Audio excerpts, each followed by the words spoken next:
If you don't want them to know the truth, turn back now. If you continue on to read this sad tale, you can't say I didn't warn you. I bet you think circuses are all fun and games.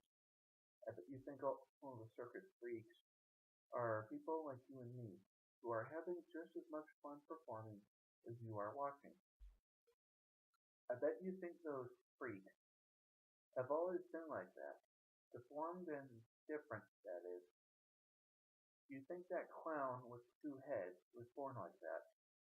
You think the singer with the goat legs got the animal parts because she was born without actual legs. You think the normal looking guy with the hair of the midnight sky is just another performer who ran away from home.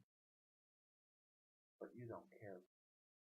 You don't give a second thought to what the freaks are actually like, what the freaks did to make them join the circus. I'll bet you anything that you don't know the pain and suffering they go through. You haven't heard their screams and cries in the night. You haven't heard them begging to die. You haven't smelled the stench of rotting flesh. You don't know anything. Not a single thing.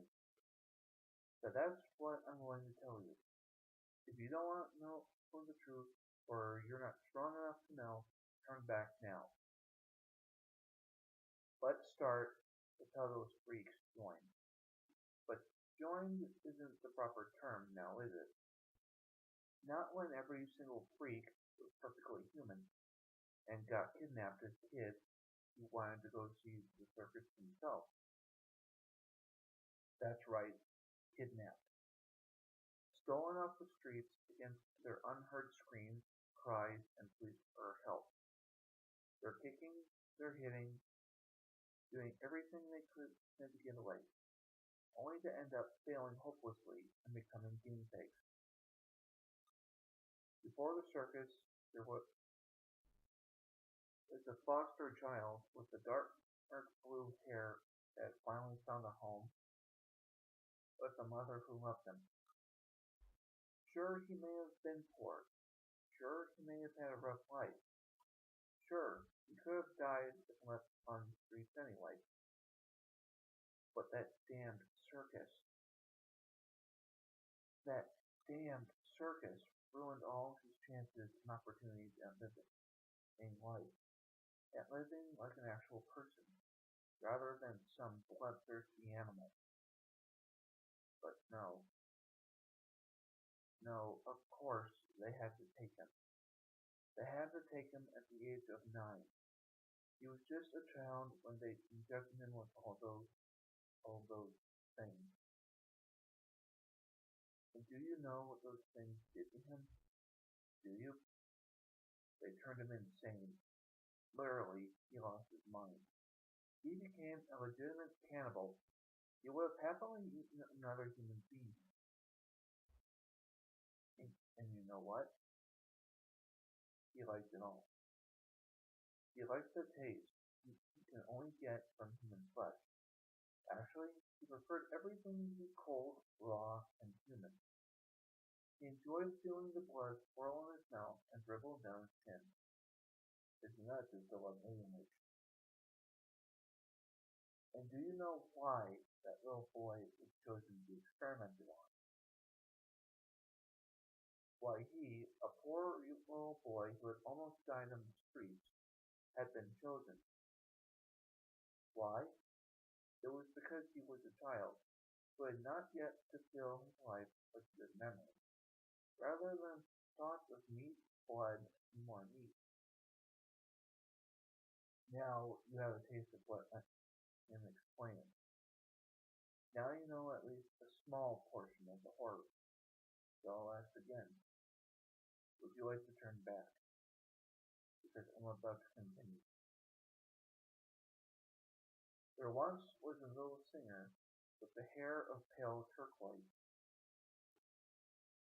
That girl came from a loving family with a mother, father, and 2 little brothers whom she always played with. The girl's family is considered rich among many, and perhaps it was the girl's extravagant clothing made of the finest materials attracted as the ringmaster, or perhaps the master heard her sing a joyful tune while going into the tent. Maybe it was her hair that felt like silk, or her face which was picture perfect. No, no, none of that was it. Not even close. It's because he hadn't grown up.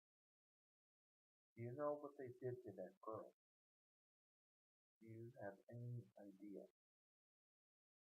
I'll tell you what. They detached her legs and none too gently. Then the girl, who was once known as the child with the gorgeous face, the voice to match, became the girl with the legs that belonged to a goat. Do you have any idea how hard it is to live in such a deformed state, with legs that aren't even human? Because I know I can't even dream of how difficult that was. Just trying to imagine the suffering and horror that was brought to the diva who cried herself to sleep every night makes me hurt inside and want to cry as well. The pain. The pain would be so unbearable. I'm surprised you've made it this far.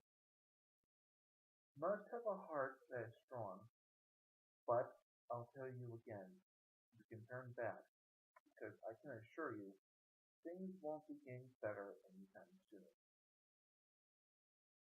The clown with the two heads? Before becoming a circus freak, you know what it was. Of course not. No one does. Not a single soul. Until now. That freak was two little kids, a set of twins, a boy and a girl, who were inseparable since birth. They were best friends and were always together. And did you know that they had a mother and father? Those kids had family. They had friends.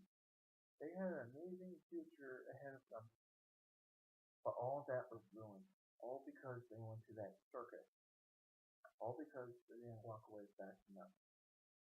Because they were children. And do you know what happened after? After their screams were muffled and they were chained and strapped to a metal table, they got butchered alive. They got limbs chopped off while they were conscious, and then they truly became inseparable.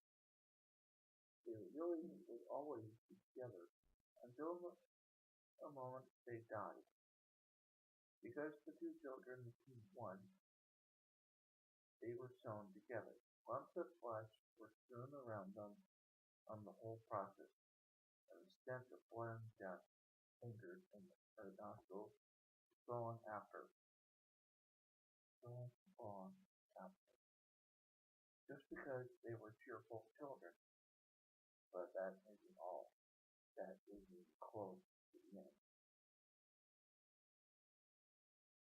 There are so many more. So many more tortured souls. So many children who died during the mutilation.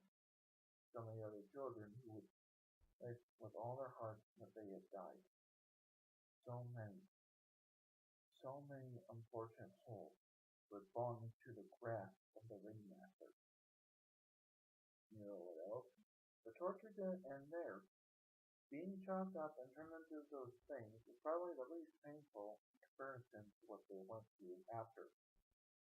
But considering you made it this far, I'll doubt most people would stop listening to this. So I won't bother warning you again. You know what happened if they made the smallest mistake? If they refused to do something for the show, or even if they took a step with the wrong foot. Oh no, you had been a clue. But see, that's because the ringmaster punished them away from straying eyes. Is that may catch the sinful act. What is that punishment, you may ask? Acid. Yes, you read right. Acid. take the smallest misstep while under the ringmaster's power, and you would have that burning acid poured on your bare body, every last drop. You think that's bad? It gets worse. Not by much, but it does get worse. I know, it's hard to believe. As if the mutilation wasn't bad enough, and that on the acid, that's more than anyone should have to deal with, human or otherwise. Mix the two, and you get the worst pain of all. You watch. Yes, that's right. Mix the mutilation and acid, and voila! You're a living and breathing being, yet you're dying, being eaten inside out. I can't even begin to explain the horror and agony of what it feels like after body decay and being conscious during every single second of it. And that is why all those freaks want to die. You know they're dying anyway. It's so slow and so painful that it's unbearable. They want to die a fast death.